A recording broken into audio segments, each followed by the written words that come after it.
Hi there, thanks for joining. Canvas, of course, most of the times is made of cotton or linen, and that's wrapped around a wooden framework. Nowadays you also have aluminium frameworks, and these frameworks consist of 4 bars, and we call those bars stretch bars. So the canvas is stretched around these bars.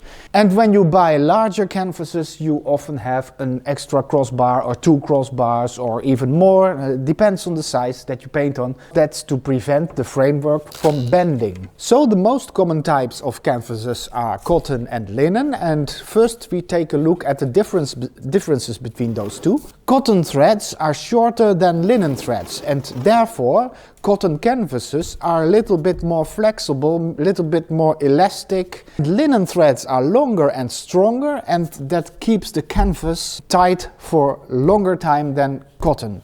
So a cotton canvas will loosen up a little bit sooner. And also linen is in general more durable than cotton. Cotton wears out when aging, and in linen the fibers are contain a little bit oil, and that keeps the canvas in good shape for many years. Also, the surface of a cotton canvas is more rough, and the surface of linen is more smooth.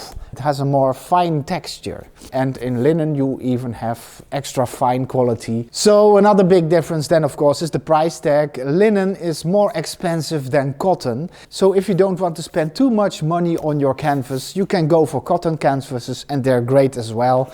Maybe they wear out a little bit earlier than linen canvases, but not every painting has to last for 1,000 years. I recommend buying canvases that are stapled at the back side of the stretch bars. You can also buy canvases that are stapled at the sides of the stretch bars, but that has a big disadvantage. For instance, when your framework gets damaged, I hope not, but say that it gets damaged, you can take off the canvas and you can restretch it around a new framework. But if your painting was made on a canvas that was stapled at the sides of the canvas, of the framework, then you don't have enough of the fabric to restretch your canvas around a new frame. That would be a pity.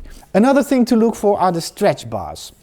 Here you see a stretch bar without canvas covering it, but I want to show you this stretch bar is beveled here at the outside. That prevents the canvas from touching the stretch bars. You see that the canvas isn't touching the stretch bar itself. When you have flat stretch bars, they exist. Again, that's cheaper to produce, of course, but then the canvas touches the stretch bar.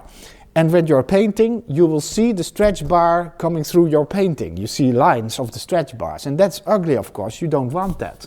So I recommend buying canvases with a beveled edge. Another important thing are these wooden pieces that come with most canvases that you can buy. But nowadays you also have them of plastic. But these wooden pieces, we call them wedges or wooden keys, are used to restretch the canvas. I'll show you. You can put these wedges in the corners, in the slots of the stretcher bars. I'll show you in the corners. You can see here is our slots. So here I have my canvas. I can put the wedges in the slots, in the corners of the stretch bars, like this. And you can do it this way, and sometimes you also see people doing it this way. Most difficult part is always unpacking all these things. But you see, it's a different method, but it's the same result. It doesn't matter which method you prefer. Then you take a hammer and you carefully hammer down these wedges. Not with all your force at once, no, carefully, start carefully. The gap between the stretcher bars will increase, and therefore the tension on the canvas will increase as well. So I turn it around and I do this one a little bit. And then the canvas is re-stretched. Another thing that you can do when your canvas is really sagging, when it's really way too loose, you can spray in the backside. I don't have a real example because my canvases here are all okay. I looked but couldn't find one. But just for the idea, it's very weird, but you can spray in the backside of the canvas. So like this. And don't make it soaking wet, but just make it moist. and when it dries, the tension will increase. I completely forgot, I do have a canvas that has this problem. Here in the corner, you see under certain light conditions you can see that it has a fold here, and it's a sort of a fold that I cannot get rid of when I re-stretch the canvas with the wedges, but I'll try with water. Just take a look. I'll just spray the canvas. It doesn't have to be soaking wet, but just moist. But of course, in this case, I cannot reach this because here the stretcher bars are situated. So to make that moist, I spray a little in between. Then I get an old brush that I can use for these kind of things, and I'll make it wet. And I hope you can see it, I try to get in between the bars and make it moist over there. So, and when it dries, give it some time to dry. Then you see, I hope it is visible, it's now nicely, evenly stretched. So that painting can go straight to the museum again. Then a final note on pre-primed and pre-stretched canvases. They're great, I love them. It saves you a lot of time, but because of course you can also stretch canvases yourself, but it's way more easy to buy a canvas that's ready to go. And if you manage to successfully unpack these canvases, that's most of the times the most difficult part of the whole painting process. But then in theory you're ready to go. And you see, this is a pre-primed canvas, pre-stretched.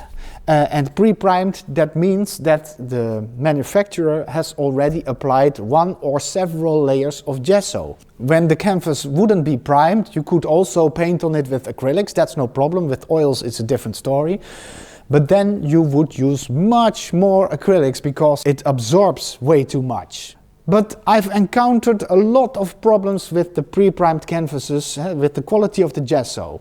So the canvases are great most of the times, but the gesso I don't like sometimes. Sometimes maybe they have diluted the gesso too much, or I don't know what. And with the packaging and stuff like that, sometimes you have invisible greasy spots where the paint doesn't stick that good. Therefore I recommend always put on an extra layer of gesso yourself. When I apply gesso myself, I save a lot of paint.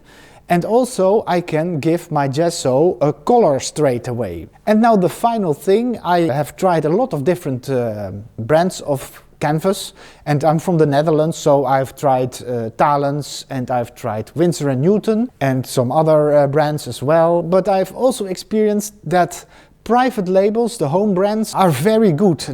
So when you go to an art supply store, most of the times they have private label canvases. And most of the times these canvases are great. But in the Netherlands, for instance, we also have great discounter stores where they also sell painting materials.